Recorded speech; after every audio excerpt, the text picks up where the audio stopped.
నమస్కారం SDV news కి స్వాగతం. ఇక డీటెయిల్స్ చూస్తే భారీ వర్షాలు వరదల కారణంగా తీవ్రంగా నష్టపోయిన ప్రజలను ఆదుకునేందుకు ప్రభుత్వం సిద్ధమైంది. సచివాలయంలో మంత్రులు అధికారులతో సమీక్ష చేసిన ముఖ్యమంత్రి చంద్రబాబు నాయుడు ప్రతి బాధితుడికి ప్రభుత్వం సహాయం అందేలా చూడాల్సిన అవసరం ఉందని తెలిపారు. ఎన్యూమరేషన్ పక్కాగా జరగాలని, నష్టపోయిన ప్రతి ఒక్కరికి ప్రభుత్వం సాయం చేయాలని అన్నారు. సహాయక చర్యలపై ప్రజలు సంతృప్తితో ఉన్నారని, పరిహారం విషయంలో శాస్త్రీయంగా ఆలోచన చేసి జాబితా రూపొందించాలని సీఎం అన్నారు. నష్టం అంచనాలు పూర్తి చేస్తే 17వ తేదీ బాధితులకు సహాయం అందిద్దామని సీఎం పేర్కొన్నారు.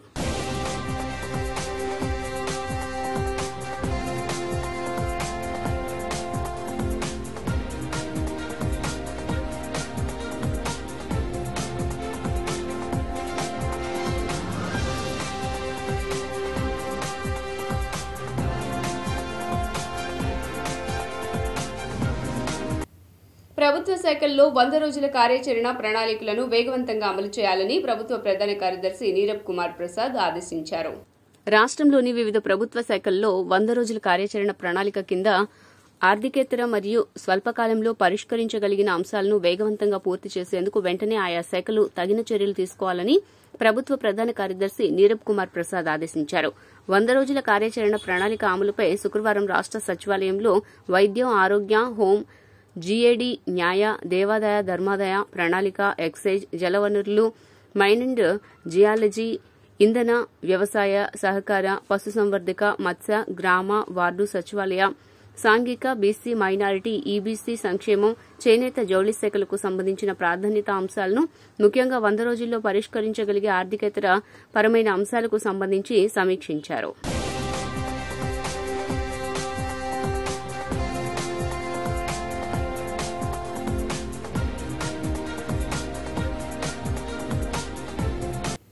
ఏపీ బ్రాహ్మణ సంఘం అంతిమ సంస్కార సహాయ సేవా సంఘం ఆధ్వర్యంలో ముంపు బాధితులకు 5 లక్షల మందికి ఆహారం అందించడం జరిగిందని ఎలైట్ బ్రాహ్మణ సంఘం నాయకులు రామకోటయ్య, జగన్మోహన్ రాజు తెలియజేశారు. నగరంలోని గాయత్రి కన్వెన్షన్ హాల్లో ఎలైట్ బ్రాహ్మణ సంఘం అంతిమ సంస్కార సహాయ సేవా సంఘం సమితి ఆధ్వర్యంలో వందలాది మంది నిరుపేద బ్రాహ్మణులకు నిత్యావసర వస్తువుల కార్యక్రమాన్ని చేపట్టారు.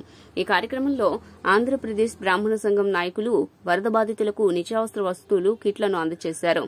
ఈ సందర్భంగా వారు మాట్లాడుతూ బుడమేరు ప్రాంతంలో గత 10 రోజుల నుండి వరద నీటిలో అనేక అవస్థలకు గురయ్యారని, వారి కోసం ఆంధ్రప్రదేశ్ బ్రాహ్మణ సంఘంతో పాటు అంతిమ సంస్కార సంఘం సభ్యులు సహకారంతో 50 లక్షల రూపాయలు వెచ్చించి పేదలకు అనేక సేవా కార్యక్రమాలు చేపట్టామని తెలిపారు. రాష్ట్రంలో ఇలాంటి విపత్తులు వచ్చినప్పుడు తామందరం అండగా నిలుస్తామని పేర్కొన్నారు. రోజులుగా ముంపు ప్రాంత ప్రజలకు ప్రభుత్వం చేస్తున్న సహాయంతో పాటు స్వచ్ఛంద సంస్థలు కూడా అనేక సేవా కార్యక్రమాలు చేస్తున్నారు. వారందరికీ ధన్యవాదాలు. అందులో భాగంగానే మేము కూడా 10 రోజుల నుంచి సుమారుగా ఒక 60,000 మందికి ఉదయం, సాయంత్రం భోజనాలు, అలాగే ఇప్పటి వరకు ఒక 54 లక్షల రూపాయలకు సంబంధించి నిత్యావసర వస్తువులు ఇవ్వటం జరిగింది. దీనికి సహకరించిన దాతలందరికీ కూడా పేరు పేరున హృదయపూర్వక ధన్యవాదాలు తెలియజేస్తున్నాం. భవిష్యత్తులో కూడా ఈ రోజుతో ఇలా ఆపకుండా ఈ కార్యక్రమాన్ని ఇట్లాగే నిరంతరం కొనసాగిస్తామని చెప్పి మీ ద్వారా ప్రజలకు తెలియజేస్తున్నాం. జరిగిన విపత్తు సామాన్యమైనది కాదు, చాలా ఇబ్బందికరమైంది. దానికి సామాన్య మానవులు ఎంతో విలవిల్లాడారో అదేవిధంగా రాష్ట్ర ముఖ్యమంత్రి కూడా ఎంతో బాధ్యతతో ఆ ఏరియాలో ఉండి ప్రజలను ఆదుకుని ప్రజల్ని జన నష్టం కలగకుండా చేశారు. కానీ ప్రతి ఇంట్లోకి వెళితే ప్రతి ఒక్క ఇంట్లో కూడా 2 లక్షల నుంచి 2,50,000, 25 లక్షలు, 30 లక్షలు, 50 లక్షలు పోయినటువంటి వాళ్ళు ఉన్నారు. కట్టుబట్టలతో నిలబడినటువంటి మనుషులు ఏర్పడినటువంటి పరిస్థితి ఏర్పడింది. ఇలాంటి స్థితిలో ఎలైట్ బ్రాహ్మిన్స్ తరఫున శ్రీ జగన్మోహన్ రాజు గారు, అశ్విని కుమార్ గారు, అలాగే పులుపుల సాయి గారు, అలాగే మన మిత్రులు బలరామయ్య గారు అందరూ కూడా దీనికి సహకరించి ఎంతోమంది చాలా సహకరించి దీనికి ముందుకొచ్చి లక్షలాది రూపాయలు ద్రవ్యంతో ఇదంతా సేకరించడం, అదేవిధంగా జగన్మోహన్ రాజు గారి మీద ఉన్నటువంటి నాయకత్వ లక్షణంతో అందరూ కూడా వారి దగ్గర తీసుకొచ్చి ఇవ్వటం, వారి చేతిలో డబ్బులు, వారి జేబులో డబ్బులు అవన్నీ ఖర్చు పెట్టి ఈ కార్యక్రమాన్ని ఎంతో అద్భుతంగా చేసి ఎంతోమందికి భోజనాలు లేనటువంటి వాళ్ళకి రాత్రిపూట భోజనాలు ఏర్పాటు చేసి పారిశుద్ధ కార్మికులు బయట నుంచి వచ్చారు, వాళ్ళకి డబ్బు లేని వాళ్ళు కాదు, బయట నుంచి పనిచేయడానికి వచ్చారు. 10,000 మంది మనకి విజయవాడ వచ్చారు. వాళ్ళకు భోజనం లేకపోతే భోజనాలు ఏర్పాటు చేయడానికి కావాల్సిన ఏర్పాట్లు చేయటం, ఇలాంటి కార్యక్రమాలన్నింటిలో జగన్మోహన్ రాజు గారు పాలు పంచుకుని ఎంతో అద్భుతంగా చాకచక్యంగా వేడివేడిగా వాళ్ళందరికీ భోజనాలు పెట్టి దగ్గరుండి అన్నార్తులను ఆదుకున్నారు. అదేవిధంగా ఇక్కడ కులాలతో సంబంధం లేదు, కానీ ఏంటంటే ఎక్కడికి వెళ్ళి అడగలేనటువంటి పరిస్థితిలో ఉన్నటువంటి కొన్ని కులాలు ఉన్నాయి. వాళ్ళలో బ్రాహ్మణికం కొంతమంది ఉన్నారు. వాళ్ళని ఆదుకోవాలనే ఉద్దేశంతో వాళ్ళందరికీ ఇప్పుడు టోకెన్లు ఇచ్చారు. మీరే చూడొచ్చు ఎంతోమంది ఉన్నారు. ఇక్కడ చాలా దరిదాపుగా 200 మందికి పైగా ఉన్నారు. నేను విజయవాడలో ఉంటాను. ఈరోజు ఎలైట్ బ్రాహ్మిన్ గ్రూప్ తరపున అంతిమ సంస్కార సేవా సంఘం తరపున మేము ఒక 1000 మంది వరదలలో ఇబ్బంది పడుతున్నటువంటి కుటుంబాలకి ఈ రోజున మేము నిత్యావసర సరుకులు, బియ్యము, దుప్పట్లు, చీరలు ఇవన్నీ ఇవ్వటం జరుగుతోంది. అంటే మీరు చాలా నష్టపోయారు, ప్రభుత్వం కూడా చాలా ఆదుకుంటోంది. అయినా కానీ కొంతమందికి అవి అందటం లేదు, అందినా అవి అరాకొరగా ఉన్నాయి.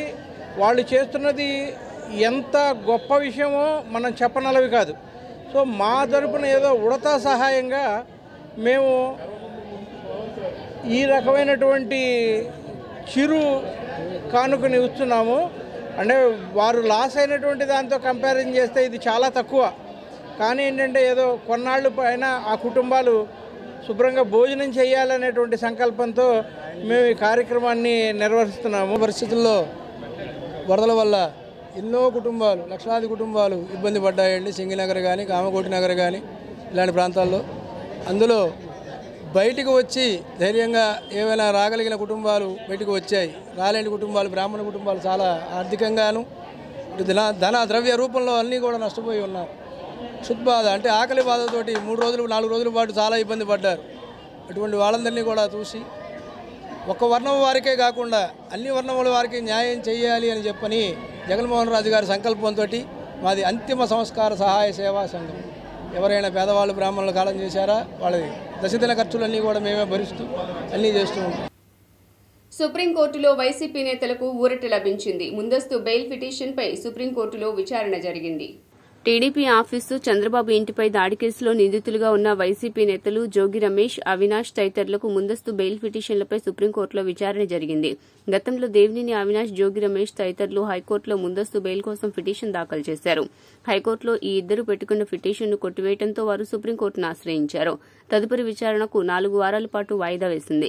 సుప్రీంకోర్టు తీర్పు వచ్చే వరకు వీరిపై ఎలాంటి చర్యలు తీసుకోకూడదని సుప్రీంకోర్టు ఆదేశాలు జారీ చేసింది. విచారణకు సహకరించాలని జోగి రమేష్, అవినాష్ కు సుప్రీం ఆదేశాలు జారీ చేసింది. తదుపరి విచారణను 4 వారాల పాటు వాయిదా వేసింది. 48 గంటల్లో పాస్పోర్ట్ సరెండర్ చేయాలని ఆదేశించింది. దర్యాప్తుకు సహకరించాలని, ఎప్పుడు పిలిస్తే అప్పుడు వెళ్లాలని ఆదేశాలు జారీ చేసింది.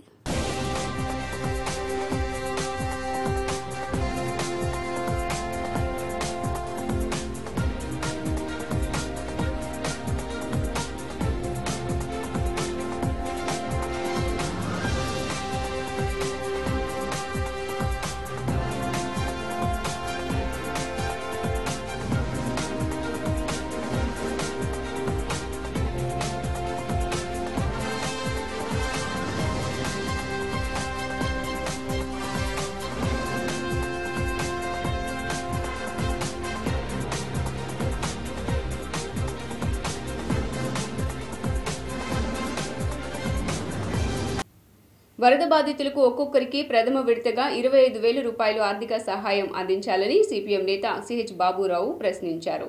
వరదలు తగ్గి 13 రోజులు అవుతున్నప్పటికీ రాష్ట్ర ప్రభుత్వం బాధితులకు ఎందుకు ఆర్థిక సహాయం చేయటం లేదని ఆయన ప్రశ్నించారు. ముంపు కారణంగా సర్వం కోల్పోయి రోడ్డున పడ్డ వారికి జీవన బతుకులు ఎలా సాగించాలని బాబురావు రాష్ట్ర ప్రభుత్వాన్ని ప్రశ్నించారు. జరిగిన నష్టాన్ని నమోదు చేసుకున్న అధికారులు ఇప్పటి వరకు ఎందుకు నష్టపరిహారాన్ని చెల్లించలేకపోతున్నారని ఆయన విమర్శించారు. బాధితులు ఇంకా బాధ నుండి చేరుకోలేదని ఆయన వివరించారు. సీఎం తక్షణమే బాధితులకు ఆర్థిక సహాయం అందించాలని ఆయన డిమాండ్ చేశారు. ప్రజల కష్టాలు మాత్రం పెరిగాయి. వరదపై యుద్ధం ముగిసిందని పెద్దలు చెప్తున్నారు. అసలు జీవన సమరం ఇప్పుడే ప్రారంభమైంది.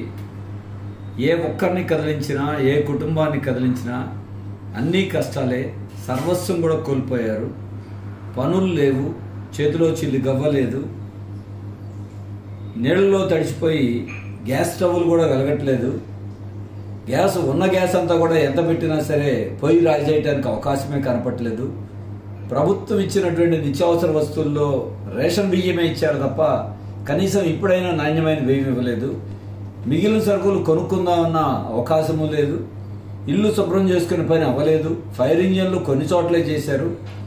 ఇదే కాదు, వాహనాల ఇన్సూరెన్సుల కోసం వెళ్తే మీరు వాహనాలు అప్పచెప్పేయండి, మేము ఇంత అమౌంట్ ఇస్తామని చెప్తున్నారు తప్ప జరిగిన నష్టపరిహారం చెల్లించేటువంటి మార్గం లేదు. మీరు రిపేర్ చేయించుకున్నారు కదా కాబట్టి మేము ఇచ్చేది లేదంటున్నారు. వాళ్ళ కోసం ఎదురు చూస్తూ ఉంటే ఎప్పుడు ఇస్తారో తెలియదు. వీటిలన్నింటినీ పరిష్కరించేటువంటి మార్గం కనపట్లేదు. కొన్ని చోట్ల ఇళ్లలో స్లాబులు కూలిపోతున్నాయి. మరి ఇన్ని రకాల సమస్యలు ఉంటే వీటికి ఎవరు సమాధానం చెప్తారు? 64వ డివిజన్లో టీడీపీ నాయకులు కె రవికుమార్, వరలక్ష్మి దంపతుల ఆధ్వర్యంలో సేవా కార్యక్రమాలు వరద బాధితులకు నిరంతరాయంగా కొనసాగుతున్నాయి. 64వ డివిజన్ కండ్రిక రోడ్డులో టీడీపీ నేత రవికుమార్, వరలక్ష్మి దంపతుల ఆధ్వర్యంలో అన్న వితరణ జరిగింది. ఈ సందర్భంగా కార్యక్రమాన్ని ఉద్దేశించి వారు మాట్లాడుతూ వరదలకు సర్వం కోల్పోయిన బాధితులకు తమ వంతుగా సహాయంగా అన్న వితరణ చేస్తున్నట్లు తెలిపారు. వరద ప్రభావం ప్రారంభం నాటి నుంచి వేలాది మందికి అన్నదానం చేశామని తెలిపారు. దేవుడిచ్చిన దానిలో తమ వంతు సహాయంగా ఈ కార్యక్రమాలు చేపడుతున్నట్లు చెప్పారు. తమకు స్థానిక ఎమ్మెల్యే బోండా ఉమా పూర్తిగా సహకారం అందిస్తున్నట్లు తెలియజేశారు. బాధితులకు ఫుడ్తో పాటు నిత్యావసర సరుకులు, మంచినీరు, పాల ప్యాకెట్లు అందజేశామని వారు తెలియజేశారు. 31వ తారీఖు నుంచి స్టార్ట్ చేసామండి. ఉమామహేశ్వర గారి ఆదేశాల మేరకు, బొండా ఉమామహేశ్వర గారి ఆదేశాల మేరకు దాదాపుగా రోజుకి ఒక 5,000 నుంచి 6,000 మందికి నోగంటపల్లి నుంచి అక్కడ తయారు చేయించి ట్రాక్టర్ల ద్వారా తెప్పించామండి. నడుము వరకు నీళ్ళు ఉన్నాయి, వేరే ఆప్షన్ ఏం లేదు. ఇక పాతపాడు రోడ్లో నుంచి ట్రాక్టర్ల ద్వారా తెప్పించి డోర్ టు డోర్. ఇప్పుడంటే ఆప్షన్ ఉంది, ఇక్కడ పెడితే వచ్చి తింటున్నారు అందరూ. ఇలా కాకుండా ట్రాక్టర్ల ద్వారానే 4 ట్రాక్టర్లు అలా డోర్ టు డోర్ 64వ డివిజన్ వరకు మొత్తం డోర్ టు డోరు. ఇది 13వ రోజు అండి, 14వ రోజు 31వ తారీఖు నుంచి అప్ టు డేట్ ఇలా డోర్ టు డోర్ వెళ్ళి ఇలా ఒక స్టాఫ్ ఉన్నారు మన కుర్రోళ్ళంతా. వాళ్ళందరి ద్వారా కూడా కంటిన్యూగా early morning 9:30, evening afternoon 2 o'clock. ఎందుకంటే టిఫిన్ సెక్షన్ లేదు, దానికోసం ఇక ఇబ్బంది లేకుండా ఉంటుంది జనాలకు అని చెప్పి ఆ రకంగా కంటిన్యూగా చేసామండి. తేళ్ల భవానీ అండి. కండ్రికలో వరదలు వచ్చిన కాడ నుంచి రవి గారు, వరలక్ష్మి గారు దంపతులు ఇద్దరు కలిసి వాళ్ళ సొంత డబ్బులతోని రోజుకి 4 లక్షలు 3 లక్షలైనా లెక్క చేయకుండా వాళ్ళు ఇంతమంది పేదలకి, వరద బాధితులకి భోజనం కానీ, మెడిసిన్ కానీ ప్రతి ఒక్కటి మాట, వాళ్ళకి బిస్కెట్స్ కానీ, వాటర్ ప్యాకెట్స్ కానీ చాలా అన్నదానం చేస్తున్నారు. వాళ్ళకైతే చాలా కృతజ్ఞతలు చెప్తున్నాం మేము. వాళ్ళ వర్క్ మాత్రం బాగుంది. వాళ్ళ వల్ల చాలామంది ఫుడ్కి లోటు లేకుండా ఉంటున్నారండి. విజయవాడ వరద బాధితుల సహాయార్థం వెలమూరి సూర్యనారాయణ ట్రస్ట్ ముందుకు వచ్చింది. విజయవాడ బాంబే కాలనీలో వరద బాధితులకు నేడు వెలమూరి సూర్యనారాయణ ట్రస్ట్ ఆధ్వర్యంలో అన్నదాన కార్యక్రమాన్ని నిర్వహించారు. ఈ సందర్భంగా ట్రస్టీ లక్ష్మీ నరసింహ శర్మ మాట్లాడుతూ వరద బాధితులకు తమ వంతు సహాయం అందించాలని రాష్ట్ర ముఖ్యమంత్రి పిలుపు మేరకు, అలాగే తమ తల్లిదండ్రులు నేర్పించిన గుణగణాలతో ఆపదలో ఉన్నవారిని ఆదుకోవాలనే ఉద్దేశంతో వరద బాధితులకు దాదాపుగా 5,000 లీటర్ల పాలను అందించడం జరిగిందని తెలిపారు. సుమారు 5,000 లీటర్ల వాటర్ బాటిల్స్ ను సహాయార్థం అందజేశామని, అలాగే తమ తల్లిదండ్రులు నేర్పించిన బాటలో నడుస్తూ ఆపదలో ఉన్నవారికి సహాయం చేస్తున్నామని నేడు అన్నదాన కార్యక్రమం నిర్వహించడం జరిగిందని తెలిపారు. రాష్ట్ర ముఖ్యమంత్రి నారా చంద్రబాబు నాయుడు ప్రభుత్వం చాలా వరకు ఆదుకుందని, తమ వంతు సహాయంగా తాము అనేక సేవా కార్యక్రమాలు చేస్తూ వరద బాధితులకు సహాయాన్ని అందిస్తున్నట్లు తెలిపారు. బాధితుల సహాయార్థం మా వంతుగా మాకు తోచింది చేయాలి అని చెప్పనని చంద్రబాబు నాయుడు గారు పిలిపించిన మాట ఇది అందరికీ తెలిసినటువంటి వాస్తవమే. ఆయన చేసేది ఆయన చేస్తున్నారు. చాలా వరకు కూడా మమ్మల్ని అందరినీ ఒడ్డున పడేశాడు. కాబట్టి మా వంతుగా మేము కూడా ఏదో ఒకటి చేయాలి అనేటటువంటి ఉద్దేశంతో మా నాన్నగారు, మా అమ్మగారి పేరు మీద మాకు ట్రస్ట్ ఉంది. ఆ ట్రస్ట్ ద్వారా దాతల సహకారంతో మా యొక్క కొంత ద్రవ్యాన్ని పెట్టి ఇట్లా మన 5,000 లీటర్లు పాలు ఇచ్చాం. అలాగే ఆ తర్వాత 5,000 లీటర్ల వాటర్ బాటిల్స్ పంచిపెట్టాం. ఆ తర్వాత వచ్చేసి నిన్న దుప్పట్లు పంచిపెట్టాం. ఇవాళ అన్నదాన కార్యక్రమం చేస్తున్నాం. ఇలా ఏదో ఒకటి సేవా కార్యక్రమం 10 మంది చేయడానికి నాకు ముఖ్యంగా స్ఫూర్తిదాయకం మా నాన్నగారు, మా అమ్మగారు. ఎప్పుడు వచ్చినా కూడా చక్కగా ఎవరికైనా సరే లేదు అంటే కాదు అనకుండా అన్నం పెట్టాలి అనేటటువంటిది వాళ్ళ సిద్ధాంతం. ఆ సిద్ధాంతానికి లోబడి ఇవాళ రోజునాటి చంద్రబాబు నాయుడు గారి పిలుపు కూడా నచ్చింది. చక్కగా ఆయన పిలిచారు అందరినీ, మీరు కూడా మీకు తోచిన సాయం చేయండి అని. కాబట్టి మా వంతు సహకారంగా మేము ఇవాళ అన్నదాన కార్యక్రమం చేస్తున్నాం. నా పేరు లక్ష్మీనరసింహ శర్మ, ట్రస్ట్ పేరు వచ్చేసి సూర్యనారాయణ శర్మ ట్రస్ట్. విజయవాడ వరద సహాయక చర్యల్లో సీఎం చంద్రబాబు చేసిన పనితీరు టాక్ ఆఫ్ ది నేషన్ గా మారిందని గృహ నిర్మాణ శాఖ మంత్రి కొలుసు పార్థసారథి అన్నారు. కృష్ణలంక 21వ డివిజన్ రవీంద్రనగర్ కరకట్ట వద్ద వరద బాధితులకు నిత్యావసర వస్తువులు, వంట సామాగ్రి, దుస్తులు పంపిణీ కార్యక్రమం జరిగింది.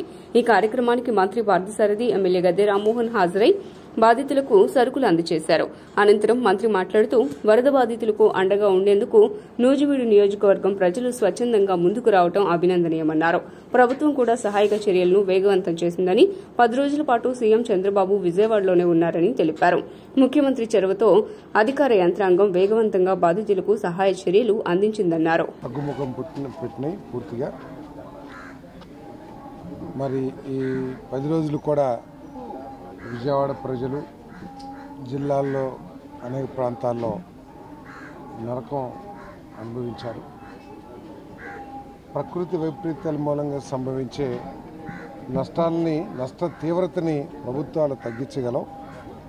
దాంట్లో భాగంగా మన ముఖ్యమంత్రి గారు చంద్రబాబు నాయుడు గారు వయసుని కానీ ఆయనకున్న సెక్యూరిటీ ప్రాబ్లమ్స్ కానీ అన్నిటినీ పక్కన పెట్టి ప్రజలకి కష్టం కలగకూడదు అనే లక్ష్యంతో ప్రజల్ని కష్టాల నుంచి బయటపడేయాలి, వాళ్ళకి అహర్నిశలు ప్రతి నిమిషం కూడా వాళ్ళకి అన్ని సౌకర్యాలు అందజేయాలి, ఇంత కష్టం ఉన్నా కూడా అనే లక్ష్యంతో ఆయన పనిచేసిన తీరు పరివేరక ప్రాంతంలో ఉండే ప్రజలందరూ ఏమైపోయేవాళ్ళు.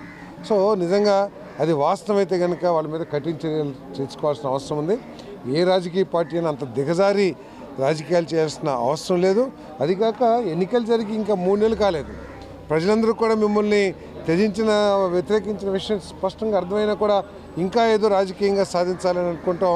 అది విజయవాడలో వర్షపాతం ఒకే రోజున 200 సంవత్సరాల రికార్డులో ఇప్పటివరకు 13 సెంటీమీటర్లు హైయెస్ట్ రికార్డు అయితే 1970 వచ్చిన వర్షం వలన మొన్న వచ్చిన వర్షంలో 36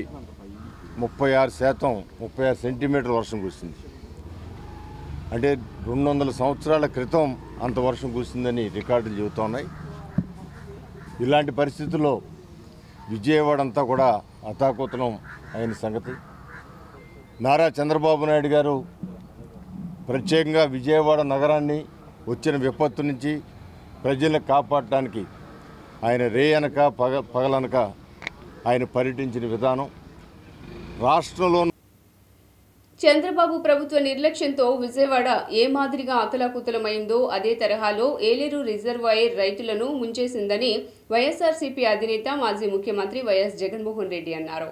చంద్రబాబు ప్రభుత్వ నిర్లక్ష్యంతో విజయవాడ ఏ మాదిరిగా అతలాకుతలమైందో అదే తరహాలో ఏలేరు రిజర్వాయర్ రైతులను ముంచేసిందని వైఎస్ఆర్సీపీ అధినేత మాజీ ముఖ్యమంత్రి వైఎస్ జగన్మోహన్ రెడ్డి అన్నారు. పిఠాపురం నియోజకవర్గ పరిధిలో ఏలేరు ముంపు గ్రామాల్లో ఇవాళ ఆయన పర్యటించారు. అనంతరం రమణక్కపేటలో ఆయన మీడియాతో మాట్లాడారు. ఏలూరు రిజర్వాయర్ వాటర్ మేనేజ్మెంట్ విషయంలో చంద్రబాబు ప్రభుత్వం పూర్తిగా నిర్లక్ష్యం వహించిందన్నారు. భారీగా వర్షాలు పడతాయని రాష్ట్ర ప్రభుత్వానికి వాతావరణ శాఖ నుంచి ఆగస్టు 31వ తేదీనే సమాచారం అందింది. అయినా కూడా ప్రభుత్వం పట్టించుకోలేదు, ప్రజలను అప్రమత్తం చేయలేదు, కనీసం కలెక్టర్లతో కూడా రివ్యూ చేయలేదు.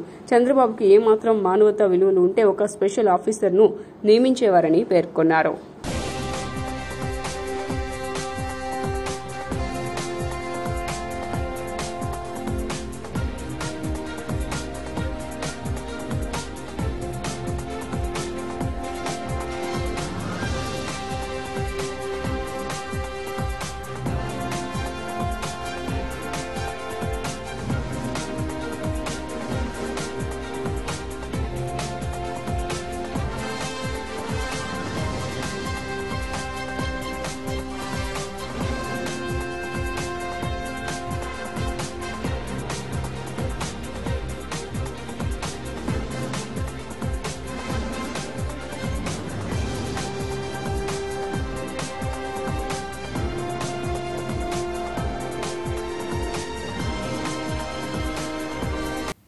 వరద సహాయక చర్యల్లో పాల్గొన్న అగ్నిమాపక వాహనాల ప్రదర్శన సిబ్బందికి సర్టిఫికెట్ల ప్రదాన కార్యక్రమం భవానీపురం స్వాతి రోడ్లో జరిగింది.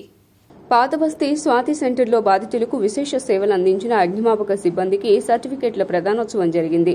ఫైర్ సర్వీసెస్ సిబ్బంది చేసిన సేవలను కొనియాడుతూ సేవలు పొందిన మహిళలు డీజీ మాదిరెడ్డి ప్రతాప్ను శాలువాతో సత్కరించారు. ఈ సందర్భంగా ఆయన మాట్లాడుతూ బుడమేరు వరద సహాయక చర్యల్లో రాష్ట్ర వ్యాప్తంగా ఉన్న ఏపీ ఫైర్ సర్వీసెస్ అధికారులు సిబ్బంది పాల్గొని సేవలు అందించారని తెలిపారు. గర్భిణీలు వృద్ధులను రెస్క్యూ చేయడంలో, బాధితులకు ఆహారం, నీరు, మంచినీరు అందించడంలో అగ్నిమాపక శాఖ ఉద్యోగులు విశేష సేవలు అందించారని తెలిపారు. బురదమయంగా మారిన 75,000 గృహాలను ఏపీ ఫైర్ సర్వీసెస్ సిబ్బంది శుభ్రం చేశారని, 13,000 మంది ప్రజలను రెస్క్యూ చేశారని తెలిపారు.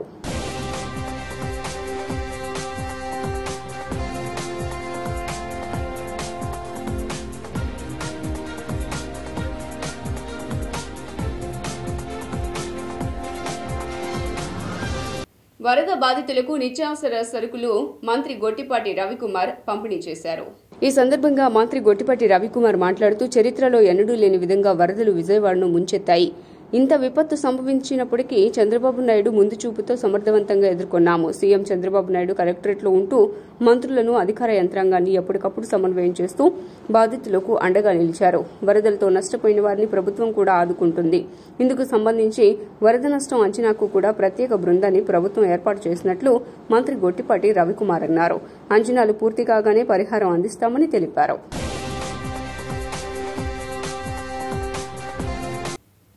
జగ్గైపేటలో వైసీపీకి భారీ షాక్ తగిలింది. వైసీపీ సిద్ధాంతాలు, ఆ పార్టీ అధ్యక్షులు జగన్ రెడ్డి విధ్వంసక విధానాలు నచ్చక పలువురు ఆ పార్టీని వీడుతున్నారు. ఎన్టీఆర్ జిల్లా జగ్గైపేటలో వైసీపీకి షాక్ తగిలింది. జగ్గైపేట మున్సిపల్ చైర్మన్ రంగాపురం రాఘవేంద్ర, ఆయన తండ్రి రంగాపురం నరసింహారావు మంత్రి నారా లోకేష్ సమక్షంలో టీడీపీలో చేరారు.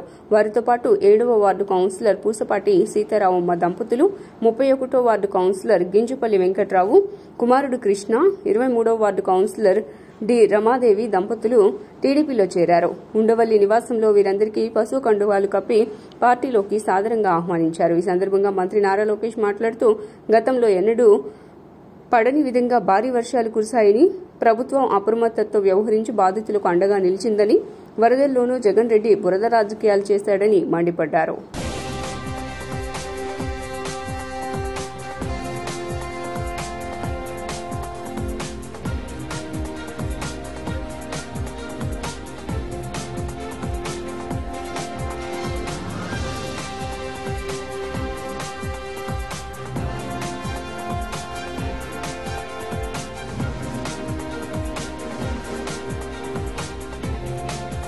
HDV న్యూస్ ఇంతటితో సమాప్తం. తిరిగి వార్తల్లో మళ్ళీ కలుద్దాం. అంతవరకు సెలవు. నమస్కారం.